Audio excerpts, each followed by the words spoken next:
ಇವಾಗ ಇಲ್ಲಿ ಎಕ್ಸ್ ಅಂದರೆ ಎಷ್ಟು ಅಂತ ಕಂಡುಹಿಡಿಬೇಕು. ಈ ಲಾಗ್ ಪ್ರಾಬ್ಲಮಲ್ಲಿ log of 2x - 8 power of 5 to the base 2 equal to 25 ಅಂತ ಕೊಟ್ಟವ್ರ. ಲಾಗಲ್ಲಿ ನಂಬರ್ ಇದ್ಬಿಟ್ಟು ಅದ್ರ ಮೇಲೆ ಪವರ್ ಇದ್ದಾಗ ಆ ಪವರ್ನ ಲಾಗಿಂದ ಮುಂದೆ ತರ್ಬೋದು. ಅವಾಗ 5 ಈ ಕಡೆ ಬಂದರೆ 5 log of 2x - 8 to the base 2 equal to 25 ಆಯಿತು. ಎರಡು ಕಡೆನೂ 5ರಿಂದ ಡಿವೈಡ್ ಮಾಡ್ಬೋದು. 5 1 5, 5 5 25. ಇಲ್ಲ 5ನ ಈ ಕಡೆ ತಂದುಬಿಟ್ಟು ಇಲ್ಲಿ ಡಿನಾಮಿನೇಟ್ರಲ್ಲಿ ಬರ್ತದೆ, ಅವಾಗ ಡಿವೈಡ್ ಮಾಡಿದ್ರು 5 ಆಯ್ತದೆ. Log of 2x - 8 to the base 2 equal to 5 ಅಂತ ಆಯ್ತದೆ. ಎರಡು ಕಡೆನೂ ಬೇಸ್ 2 ತಗೊಂಡ್ರೆ ಈ ಥರ ಆಯ್ತದೆ. 2 ಪವರ್ ಆಫ್ ಈ ಲಾಗ್ ನಂಬರು, ಇಲ್ಲೂ 2 ಪವರ್ ಆಫ್ 5 ಆಯಿತು.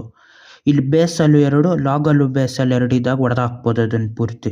ಈ ನಂಬರ್ ಉಳಿತದೆ 2x - 8 equal to 2 power of 5.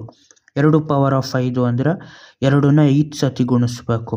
2 2 4, 4 2 8, 8 2 16, 16 2 32. ಅಲ್ಲಿಗೆ ಇದೆಷ್ಟಾಯಿತು? 32 ಆಯಿತು. ಇದು ಟೋಟಲ್ ಆಗೆಷ್ಟು? 2x - 8 equal to 32. ಇವಾಗ -8 ಆ ಕಡೆ ಹೋದ್ರೆ 2x equal to 32 + 8, 2x equal to 40. 2 ಮತ್ತೆ ಆ ಕಡೆ ಹೋದರೆ x ಈಕ್ವಲ್ ಟು 40/2, 2 1 2 20. ಅಲ್ಲಿಗೆ x ಈಕ್ವಲ್ ಟು 20 ಆಯ್ತದೆ. ಬಾಯ್.